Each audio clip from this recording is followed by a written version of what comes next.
الحمد لله رب العالمين والصلاة والسلام على عبد الله ورسوله نبينا محمد وعلى آله وصحبه أجمعين. Assalamu alaikum wa rahmatullahi wa barakatuh. We begin with the praise of Allah by asking Allah to exalt and mention grant peace to our Messenger Muhammad sallallahu alaihi wasallam, to his family and his companions. This is another installment in the course on the Muslim family, the short course on the Muslim family brought to you by Al-Madrasa Al-Umariyah.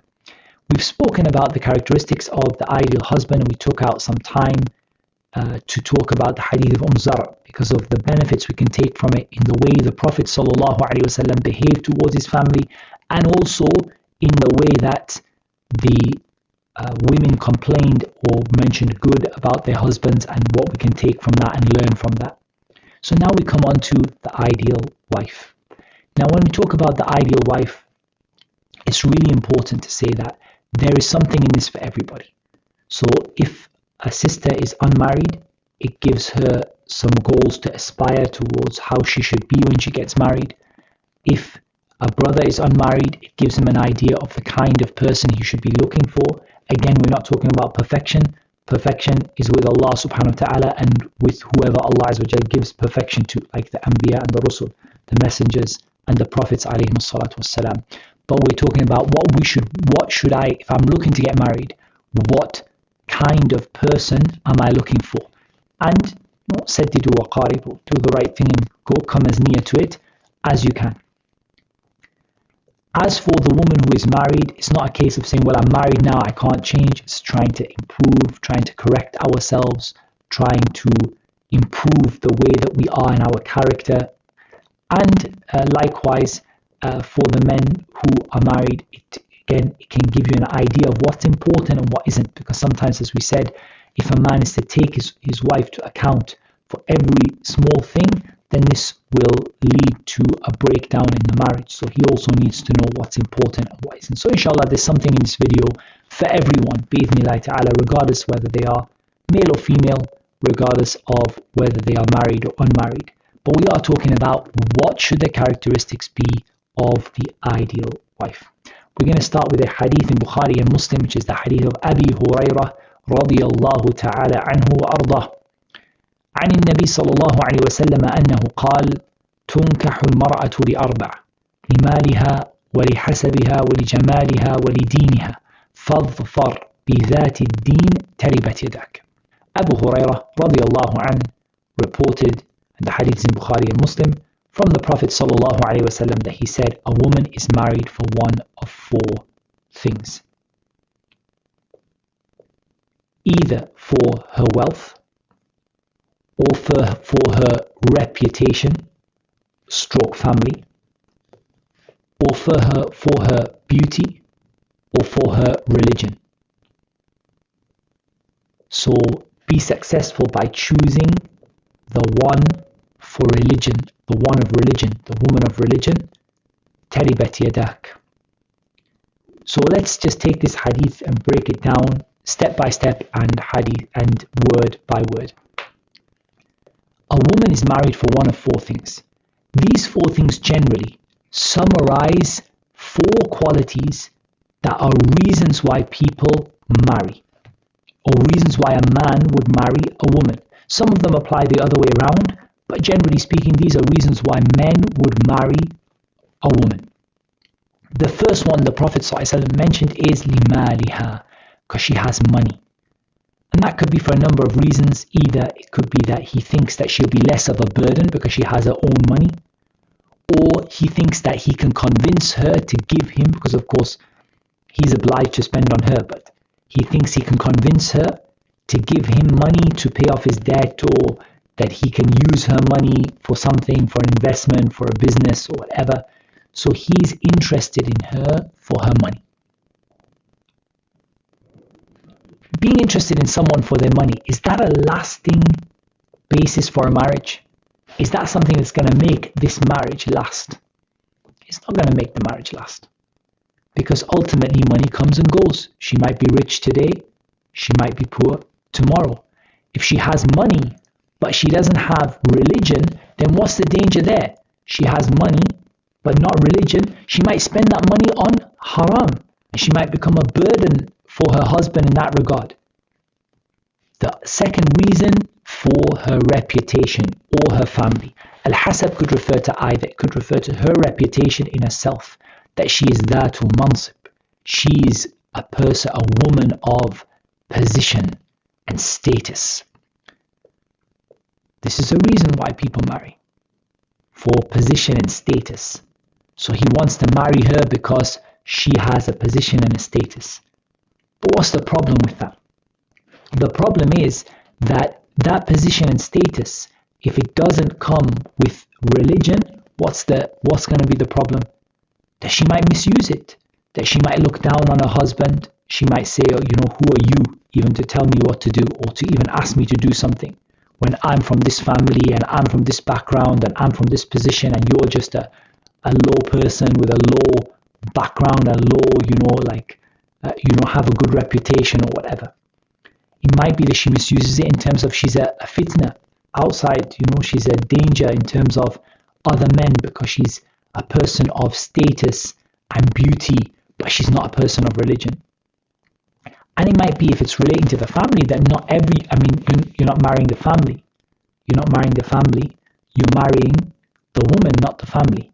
So it might be that she comes from a noble family, and her ancestors did great things, and her father did great things, and grandfather did great things, and mother did great things, but ultimately that doesn't mean that she will really be like that. لِجَمَالِهَا, for her beauty. What's wrong with beauty? Didn't the Prophet ﷺ say in an authentic hadith, أَنَظَرْتَ إِلَيْهَا, have you looked at her? Are you content with how she looks? Nothing wrong with beauty. But beauty without religion, again, could be a fitna, could be a trial for the people, that she's not keeping herself to herself. She's very beautiful and she doesn't have religion, so she's causing that discord to happen in her family and for her husband, because she's very beautiful, but she doesn't have that religion to go with that beauty. And the fourth reason that a person might marry a woman is he might marry that woman for her religion. And that's the one the Prophet ﷺ advised. So from this, we're talking about characteristics of the ideal wife. In all honesty, the only one that matters is religion to start with. In this hadith, the only one that matters is religion. She can't really control whether she's beautiful or not. And beauty comes and goes, right? Like in the sense that she might be beautiful when he first marries her, and after a while, he gets bored. Maybe she gets older, after she's had kids. Maybe there's the same beauty that is not there that was there when she was younger and he was younger. And the same can be said for him. There's nothing different about him. He could be exactly the same. But here, beauty isn't something that we say is in the control of the woman, that she should be beautiful. The ideal wife should be beautiful. The ideal wife should make the best effort she can in how she looks for a husband. There's no doubt about that. She should make the best effort she can to look nice for her husband. But it doesn't mean that she in herself being beautiful or not is not what matters. Her reputation, if she's got reputation and deen, she's got status and deen, she's got a great family and deen, alhamdulillah, and religion, alhamdulillah. That's excellent. But what matters is the religion. And that's the one that she can control. The wealth comes and goes. If she has her own wealth and she doesn't need much from her husband to support her, alhamdulillah, that's great. Why not? But ultimately, it's not what matters. So in this hadith, what really matters in terms of the description of the ideal wife is that she is that ad-deen. She's a person of religion. And we said ad-deen refers to how she worships Allah Azza wa Jal, her ibadah with Allah subhanahu wa ta'ala, her relationship with Allah, her taqwa, her fear of Allah Azza wa Jal. All of that comes under ad-deen and more. And in reality, that's what really matters. The other things are a bonus. If she's beautiful, alhamdulillah, she's got a good family reputation, or she's from a high status, a background, alhamdulillah. If she's got wealth, why not? Alhamdulillah. But ultimately, it's not what matters. It's not what's important. What's important is her religion. And how many people married someone because she was beautiful, because she was alluring, because she had a big, reputation. She was well known because she was wealthy, and ended up, خاسرة خسران مبينا, lost everything because she wasn't a person of religion.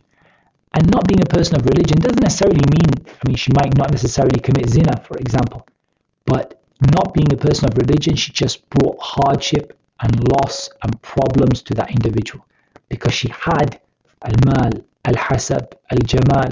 She was beautiful. She had great reputation, family background. She was wealthy, but she didn't have the deen. You can have the deen without any of those three, but you can't have all of those three without the deen.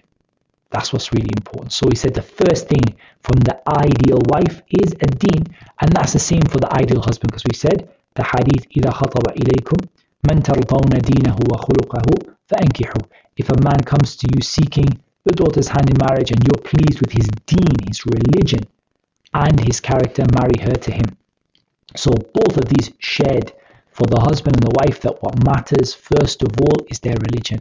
That's what lasts. That's what's going to last. That's what's going to last. You grow old together, and you're both, older people. What's going to last is the deen. The jamal is not going to last. The beauty is not going to last. Adatan, usually. The family background, it's not really worth anything. Wealth comes and goes, but what lasts is the religion, and that's what really matters. So that's what we think is very important. As it relates to jamal, beauty, we said that she should make, from the characteristics of an ideal wife, she should make the best of what she has. She should make the best of what she has. She can't control how beautiful she is, but she can make the best of what she has. And this is something which is actually a real benefit and a real point which you can highlight, is that if she makes an effort with what she has, wallah, it would be enough. It would be enough. But what happens is one of two things. Either from the guy's side, his expectations are so high, and this is one of the evils of all of the pictures of women that are everywhere. All of these photoshopped pictures of women that are not real women. They're not real. These pictures of models, and all these pictures that you subhanAllah, if you cover your eyes, you still see them. They're everywhere, on the roads, the billboards, the shopping malls, on your computer when you open the browsers and all that stuff. All these pictures of photoshopped women that aren't real. And it sets a wrong expectation in the mind of that man. He expects that women actually look like that. Women look like that after you import the picture into Photoshop and spend half an hour making her look completely different to how she really looks. It's completely unrealistic expectations. That's one issue. The other issue is if the woman isn't making an effort from her side. She's not making an effort to do the best of what she has. How she looks, that's how Allah made her look. But at least she should make an effort to be the best that she can be for her husband. And the husband should do the same for her. We said, this is narrated from some of the Sahaba radiallahu anhum, that they were like this, that they would make an effort for their wife, so their wife would make an effort with them. And if she made an effort, it would be more than enough. It would be more than enough.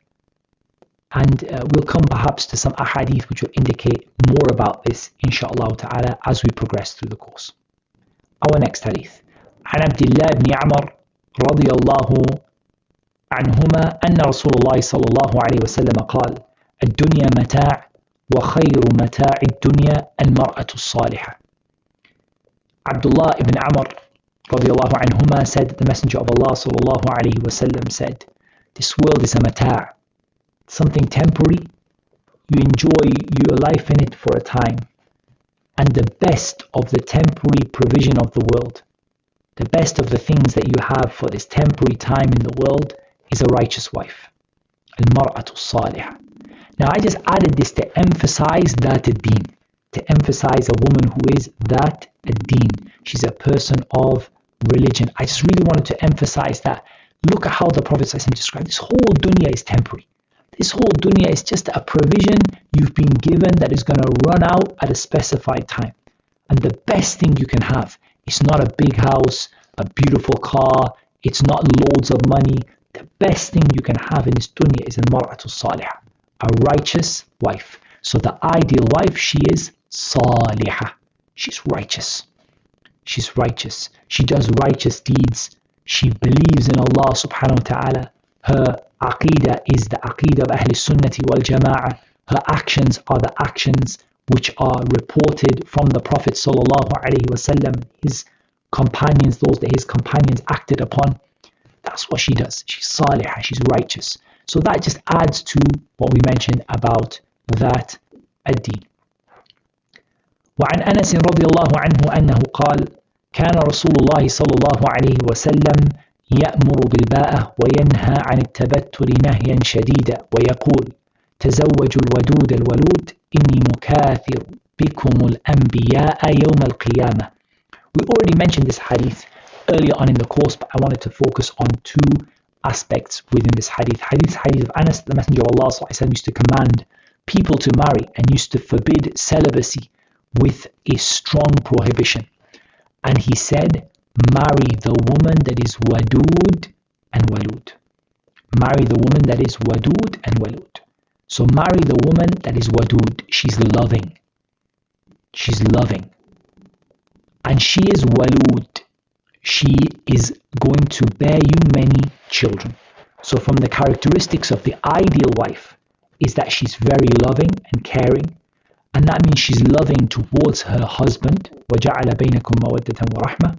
We put between you love and mercy. So it means that she's loving towards her husband. And it also means that she's loving towards her family. She's going to be a loving mother, a caring mother. Someone who the thing that is predominant in her personality is she's loving and caring. She's wadud. She's loving and caring. As for her being walud, having many children, then there is an aspect of this or there are three aspects of this if we want to take it like that. From the man's side, he looks for a woman who he thinks will have many children. He looks for a woman who he thinks will have many children. Now, how would he look at that? There are two aspects. First is her desire to have many children. And that's what the woman can control. She can't control the second part, which is whether he thinks she will be able to do that. And that could be by looking at her family. Does she come from a family that had many children? Is she, within the family culture that she's in before marriage? Is it that to have children, or is it that, my career comes first and my children come second? Or is it that, I might want, one child or two, whatever. The Prophet ﷺ told us to marry a woman that is wadud. She's loving and walud. She's going to give you many children.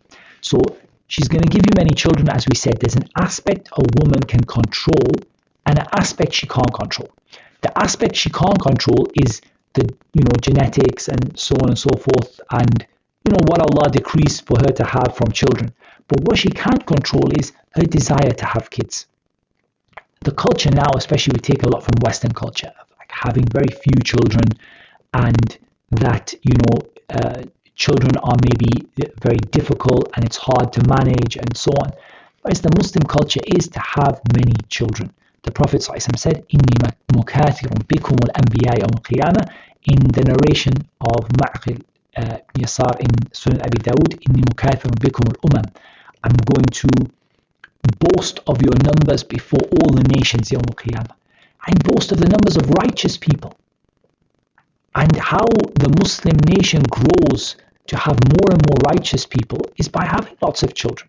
Having children is not an easy thing. It's not an easy thing for either parent, especially not easy for a mother. Allah subhanahu wa ta'ala told us, حَمَلَتْهُ كُرْهًا وَوَضَعَتْهُ كُرْهًا. She carried the baby in hardship and she gave birth in hardship. It's not an easy thing. But the woman that is the ideal wife is one that really genuinely wants to have children and wants to have a lot of children, as many as she can, and the rest is down to Allah subhanahu wa ta'ala. So even the husband, when he's looking to get married, or the man he's looking to get married, he's obviously going to look at, do I think inshallah, with the help of Allah, she'll have a lot of children? But these days the barrier is not that Allah didn't she wanted to have children, but Allah didn't decree for her to have children, or that she has some sickness why she can't have children. The barrier in these days is the woman doesn't want to have any kids. She's like, I don't want to have kids. Kids are a hardship and a burden, and or she just wants to have very few children. So that's not the characteristic of the ideal wife. She want to have as many children as is possible and feasible, and whatever Allah subhanahu wa ta'ala decrees after that, it's not in her hands after that. So we hope that has at least explained that point. The next characteristic that we're going to come to from the characteristics of the wife, as we've already mentioned, she is wadud, but she should also be merciful. And we can take this from the ayah which we've already covered in Surah Al-Rum, which is ayah number 21. وَمِنْ آيَاتِهِ أَنْ خَلَقَ لَكُم مِّنْ أَنفُسِكُمْ أَزْوَاجًا لِتَسْكُنُوا إِلَيْهَا وَجَعَلَ بَيْنَكُم مَّوَدَّةً وَرَحْمَةً إِنَّ فِي ذَلِكَ لَآيَاتٍ لِقَوْمٍ يَتَفَكَّرُونَ. From the signs of Allah is that He created for you from yourselves spouses, your wives, لِتَسْكُنُوا إِلَيْهَا وَجَعَلَ بَيْنَكُم مَّوَدَّةً وَرَحْمَةً. We're going to take three things from this ayah as it relates to the characteristic of the ideal wife. Number one is that she should make her husband feel comfortable. لِتَسْكُنُوا إِلَيْهَا. She should make her husband feel comfortable. Make him feel at home. Make him feel relaxed. Make him feel sakina, tranquility. Make him feel that his heart is at peace. That's how she should, and she should strive to be a woman that's her objective in terms of her marriage, to make her husband feel comfortable, to make him feel peaceful, not to stress him out, not to be a worry for him, not to be a source of arguments for him to find sakina with her. لِتَسْكُنُوا إِلَيْهَا. She should be a woman of mawadda, which we said, al-wadud, the loving one. Al-mawadda is very similar, but it's a bit more than that she loves her husband, she looks out for her husband. Because part of mawadda is looking out for him, taking care of him, being there for him. She's there for her husband. And she's merciful towards him. Sometimes he's not going to do the right thing. And especially when the husband is in Islam at the head of the household, sometimes he makes decisions that are not right. Sometimes he decides things that aren't correct. But she has patience with it. She forgives his mistakes. She overlooks if he's a bit distant one day and he's not as caring as he should be. If he forgot about something that he was supposed to give her, she overlooks it. So this ayah contains three really, really important things that we can take. First of all, that she tries to make her husband feel peaceful, feel happy, content in his heart, feel relaxed when he's with her. She doesn't stress him or worry him or argue with him. She is a person who loves her husband and looks out for him and takes care of him, and she has mercy when he falls short in the things that she would normally expect from him.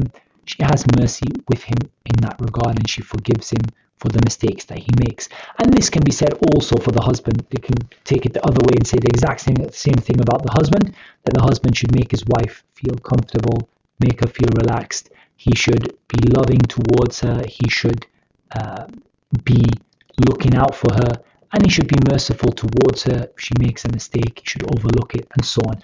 All of these can be said about the husband and the wife, but I just brought this in the characteristics of the wife. We had spoken about it earlier, so I wanted to highlight the teskunu ilayha, that he finds that tranquility with her, that peace with her. So she tries to make him comfortable, she tries to make him relaxed, and she tries to make him feel that he's at peace when he's with her.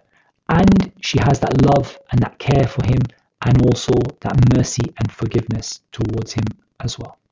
There is a hadith, and the hadith is narrated in Sahih al-Bukhari, and it's a long hadith regarding the story of Hudaybiyah.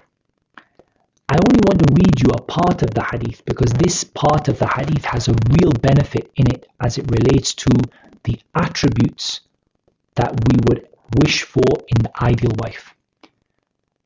The narration is as follows: فَلَمَّا لَمْ يَقُمْ مِنْهُمْ أَحَدٌ دخل على أم سلمة فذكر لها ما لقي من الناس فقالت أم سلمة يا نبي الله أتحب ذلك أخرج ثم لا تكلم أحدا منهم كلمة حتى تنحر بدنك وتدعو حَالِقَكَ فَيَحْلِقَكَ.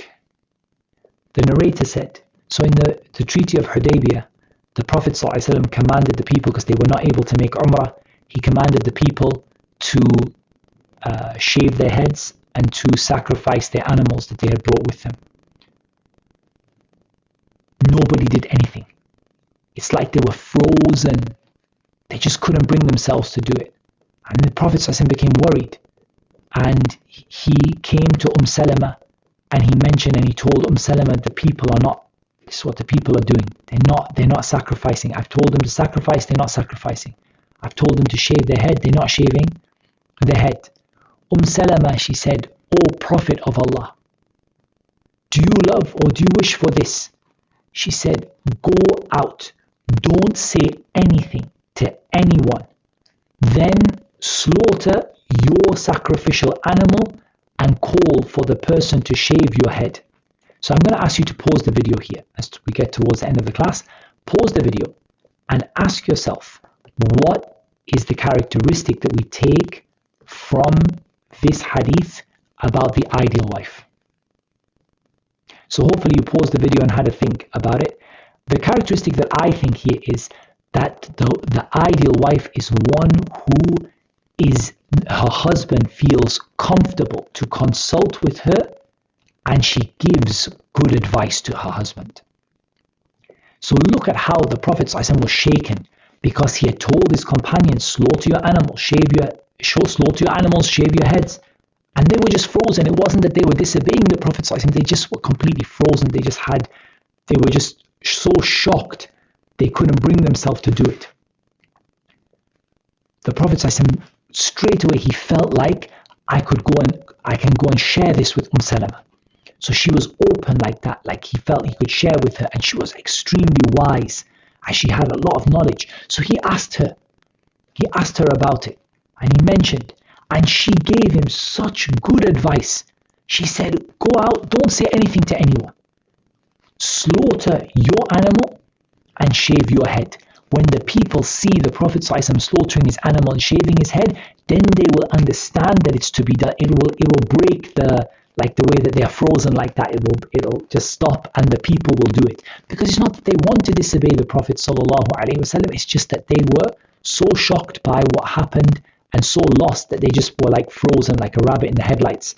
And so here, when the Prophet ﷺ went out and did it, the people did what the Prophet ﷺ asked them to do. So she was there for him. That's a great characteristic. She was there for him. He felt he could share and ask her advice, and she gave excellent advice when he asked for it. So these are from the characteristics of the ideal wife. In Surah An-Nisa, Allah Azza wa Jal mentioned a group of characteristics about the ideal wife, and this is in ayah number 34. Allah Azza wa Jal said, فَالصَّالِحَاتُ قَانِتَاتٌ حَافِظَاتٌ لِلْغَيْبِ بِمَا حَفِظَ اللَّهِ. Allah Azza wa Jal said, the righteous women, and we talked about righteousness earlier on, وَخَيْرُ مَتَاعِ الدُّنْيَا الْمَرْأَةُ الصَّالِحَةُ, the righteous wife. قَانِتَات, so we said صالحات, righteous. قَانِتَات, so قَانِتَات, that here is that she is submissive to Allah subhanahu wa ta'ala. حَافِظَاتٌ لِلْغَيْبِ, and this is the one that I wanted to highlight. She takes care of herself when her husband is not there. She protects herself in his absence. And this is a characteristic of the ideal wife, that she looks after her husband's honor, her husband's property, her husband's reputation when he's not there. حافظات للغيب. She takes care of herself when the husband is not there. She takes care of his property, and he knows that when he goes, she won't be doing something he wouldn't approve of. She won't be going out in a way that he wouldn't approve. She won't be dressing in a way that he wouldn't approve. She won't be mixing with people in a way he wouldn't approve. She won't be bringing people into the house in a way that he wouldn't approve. She won't be using the house in a way that he wouldn't approve. حافظات للغيب بما حفظ الله. She's looking after things in her husband's absence, and that's the one that I wanted to focus upon in this particular ayah in Surah An-Nisa. Also, I wanted to mention a hadith, and this hadith is a hadith of Abi Hurairah radiyallahu anhu.